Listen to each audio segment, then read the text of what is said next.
ముస్లిం మైనార్టీల హక్కులను హరిస్తున్న వక్స్ సవరణలకు వ్యతిరేకంగా కాకినాడ నగరంలో ముస్లింలు కదం తొక్కారు. వక్స్ సవరణ చట్టంను రద్దు చేసే వరకు ఉద్యమం కొనసాగిస్తామని ముస్లిం వక్స్ జేఏసీ నాయకులు స్పష్టం చేశారు. కేంద్ర ప్రభుత్వం నూతనంగా తీసుకువచ్చిన వక్స్ సవరణ బిల్లు 2025ను వ్యతిరేకిస్తూ కాకినాడ నగరంలో ముస్లిం వక్స్ జేఏసీ కాకినాడ ఇచ్చిన పిలుపు మేరకు బుధవారం మధ్యాహ్నం ముస్లింలు కాకినాడ నగరంలో కదం తొక్కారు. కాకినాడ మెయిన్ రోడ్లోని జామియా మసీద్ నుండి జిల్లా కలెక్టరేట్ వరకు భారీ నిరసన ర్యాలీ చేపట్టారు. ముస్లిం వక్స్ జేఏసీ కో కన్వీనర్ ప్రముఖ న్యాయవాది జవహార్ నేతృత్వంలో ఈ ర్యాలీ శాంతియుతంగా సాగింది. వక్స్ను కాపాడండి, రాజ్యాంగాన్ని కాపాడండి, రక్షించండి, భారత రాజ్యాంగాన్ని రక్షించండి, రక్షించండి అంటూ నినాదాలు చేశారు. కలెక్టరేట్ వరకు ఈ ర్యాలీ సాగింది. కలెక్టరేట్లో జిల్లా కలెక్టర్ షణ్మోహన్ సగిలిని, ముస్లిం గౌస్ మొహిద్దీన్, మాజీ కార్పొరేటర్ తాహిర్ అఖ్తూన్, జామతే ఇస్లాం హిందీ నాయకురాలు నజ్మాలు కలిసి వినతి పత్రం అందజేశారు. ఈ సందర్భంగా జవహర్ అలీ నజ్మాలు, ఇమాం గౌస్ముద్దీన్లు మాట్లాడుతూ కేంద్ర ప్రభుత్వం తీసుకుని వచ్చిన వక్స్ సవరణ చట్టం 2025ను వ్యతిరేకిస్తున్నామన్నారు. వక్స్ ఆస్తులన్నీ కూడా ఎవరో ముస్లిం దాతలు ఎప్పుడో తమ అభీష్టం ప్రకారం ముస్లిం సమాజం కోసం త్యాగం చేసి దానం చేసిన ఆస్తులే కానీ ప్రభుత్వానికి సంబంధించిన ఆస్తులు కావన్నారు. నిజానికి ఈ చట్టం వక్స్ ఆస్తుల నిర్వహణలో పారదర్శకత, జవాబుదారీతనం, సామర్థ్యాన్ని పెంచడానికి ఉద్దేశించబడిందని చెప్పబడినప్పటికీ ఏ ఒక్క రాష్ట్ర వక్స్ బోర్డు కానీ, ముస్లిం సంస్థలు కానీ, ముస్లిం నాయకులు కానీ ఏం కోరకుండానే ఈ చట్టాన్ని చేయటం వెనుక ఉన్న విశ్వసనీయత ప్రశ్నార్థకంగా ఉందని వారు వివరించారు. ఈ కార్యక్రమంలో కాకినాడ నగరంలోని అన్ని మసీదుల కమిటీ సారథ్యంలో ముస్లిం మహిళలు, యువకులు, పార్టీలకు అతీతంగా ముస్లింల పెద్దలు పెద్ద ఎత్తున తరలివచ్చి ఈ కార్యక్రమానికి విజయవంతం చేశారు. సిపిఎం నాయకులు ఈ ర్యాలీకి మద్దతు ప్రకటించి నాయకులు పాల్గొన్నారు.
అందరికీ నమస్కారాలు. ఈ రోజున భారతదేశంలో సుమారు 14 సంవత్సరాల నుంచి భారతదేశంలో ఉన్న ముస్లిం సమాజంపై విపరీతమైన దాడులు జరుగుతున్నాయి. అనేక విధాలుగా మనోభావాలను దెబ్బతీస్తూ మమ్మల్ని అఘోరపరుస్తూ ఈ దేశంలో మమ్మల్ని బాధ పెట్టడం జరుగుతుంది.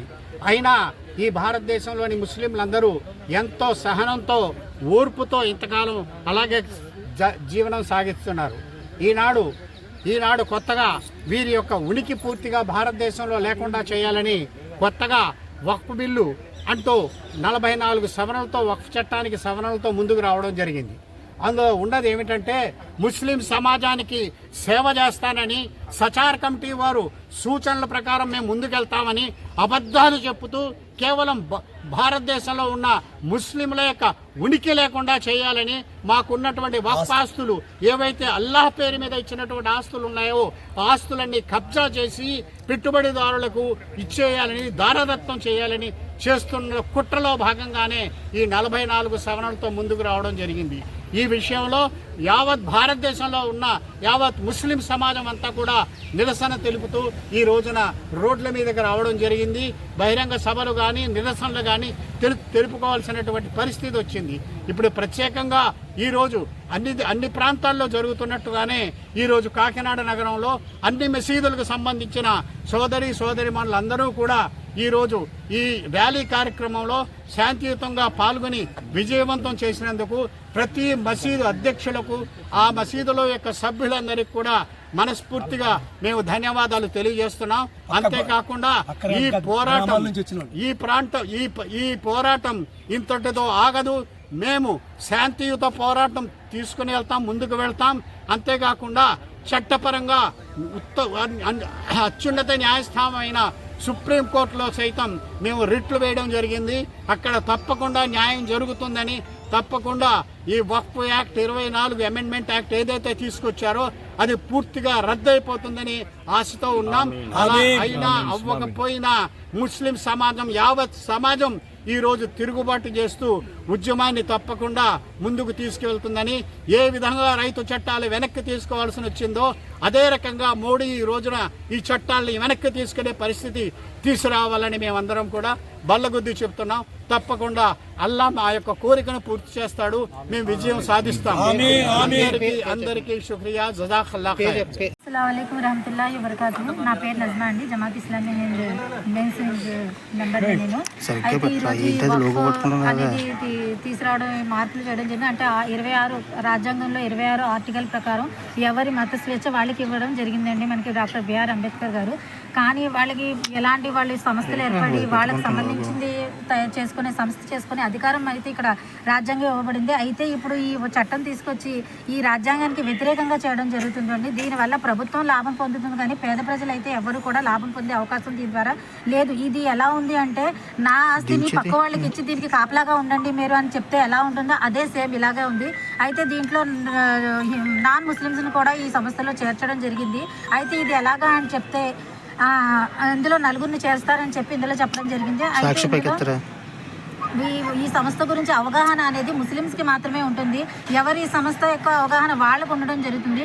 ఇందులో నాన్ ముస్లిమ్స్ని 4 వ్యక్తుల్ని చేర్చడం వల్ల ఏంటంటే ఈ ముస్లిం యొక్క ఖురాన్ షరియత్ ఏ విధంగా చెప్పడం జరిగింది దా యొక్క అవగాహన వాళ్ళకు ఉండకపోవడం వల్ల దీంట్లో నష్టం ఎక్కువగా పేద ప్రజలకే జరుగుతుంది. అలాగే ఏంటంటే 12 సంవత్సరాలు గవర్నమెంట్ రూల్ ఏంటంటే 12 సంవత్సరాలు ఒక ఆస్తి ఉంది అంటే దాన్ని ఎవరు ఏమి వాడకుండా ఉంటే దాన్ని ప్రభుత్వం హ్యాండ్ ఓవర్ చేసుకుంటుంది. కానీ ఖురాన్ ప్రకారం దాని షరియత్ ప్రకారం ఈ వక్ఫ్ ప్రకారం ఏంటి అంటే ఒక 6 నెలలు ఈ ఆస్తి కనుక ఎవరు వాడకుండా ఉంటే అది పేద ప్రజలకి పంచివేయడం జరుగుతుంది. ఇలాంటి దాన్ని మార్పులు చేసి ప్రభుత్వం ముస్లిమ్స్కి రోడ్డు మీదకి తీసుకొచ్చి దీని ద్వారా నష్టాన్ని చేకూర్చడమే కానీ దీనివల్ల ముస్లిం ప్రజలకి ఎలాంటి లాభం అనేది మాత్రం లేదు. ఈ వక్ఫ్ బిల్లు అమెండ్మెంట్ ఇది వెనక్కి వెళ్ళే వరకు వెనక్కి తీసుకునే వరకు మేము ఈ పోరాటం చేస్తూనే ఉంటామండి.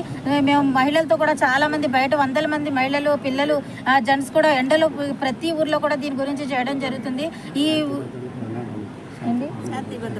శాంతి భద్రతలకు కూడా భంగం కలుగుతుందండి. దీని ద్వారా ఏంటంటే ఈ బిల్లు మళ్ళీ వెనక్కి వచ్చేదాకా మేము పోరాటం చేస్తూనే ఉన్నాం, వస్తుందనే మేము అనుకుంటున్నాం సార్. ఇప్పుడు దీనిలో భాగంగానే మేము ఇక్కడ కలెక్టరేట్ ఆఫీస్కి వచ్చి కలెక్టర్ గారితో కలిసి మాట్లాడడం కూడా జరిగింది. Thank you.